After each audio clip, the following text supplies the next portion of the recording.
My friends and followers, my name is Nurse Debbie.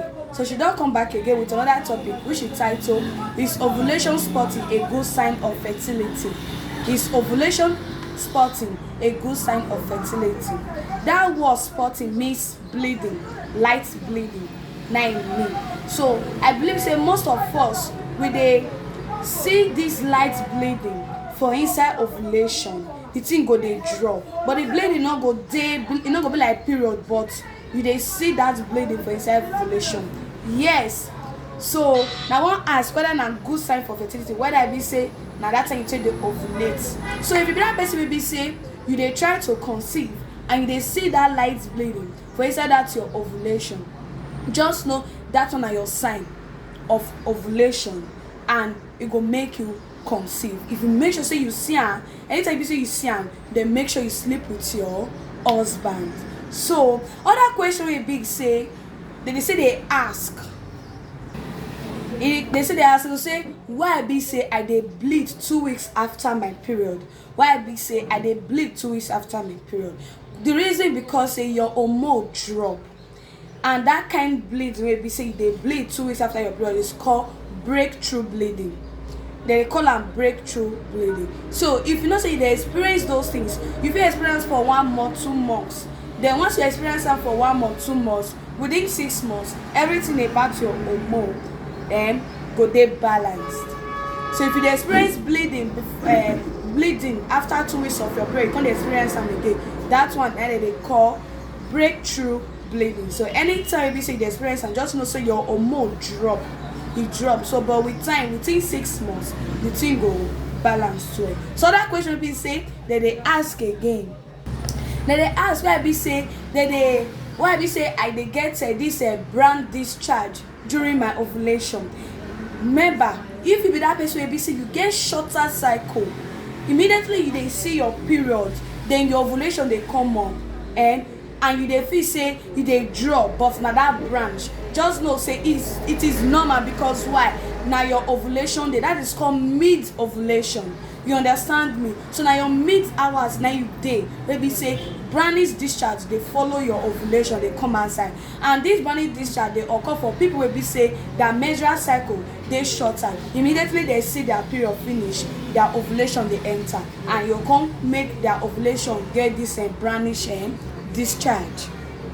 So other question will be say that they ask, why am I spotting during ovulation or after ovulation? Why am I spotting after ovulation?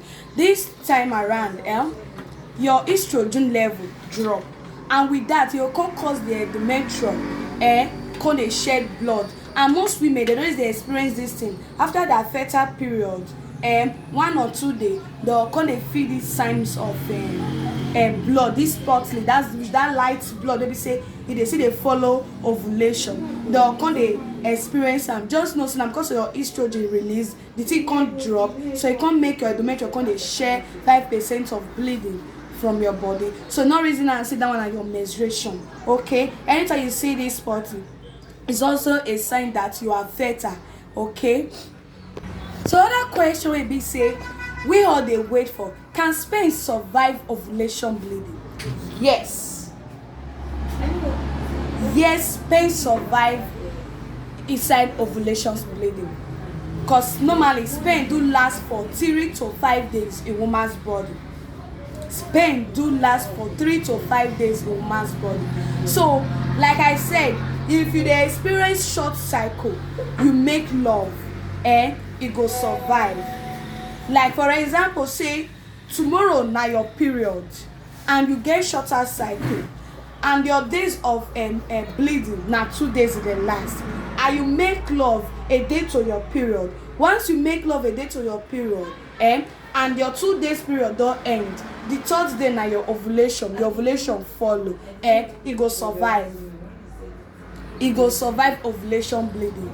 There is 100% sure that you will get pregnant. So know those signs of pregnancy. That is the reason why I say they advise you, doctors or nurses, they advise you so that they have sex constantly every time, at least 3 to 4 times in a week. 3 to 4 times in a week. But not having sex 3 to 4 times in a week, you dey make love for one time because you don't know when your ovulation till they come outside. And I believe say those people nonetheless they get this thing disadvantage be say their husband nonetheless they are around, but having sex frequently will make you conceive on time. So it's good for you to have sex frequently and know the type of signs of ovulation you are seeing. Don't forget, not be only spots like blood wey you dey see for inside ovulation be also sign. There are also other signs wey be say I don already talk about them. So if you go through my page, my YouTube page, you go see signs of ovulation you need to know. Bye.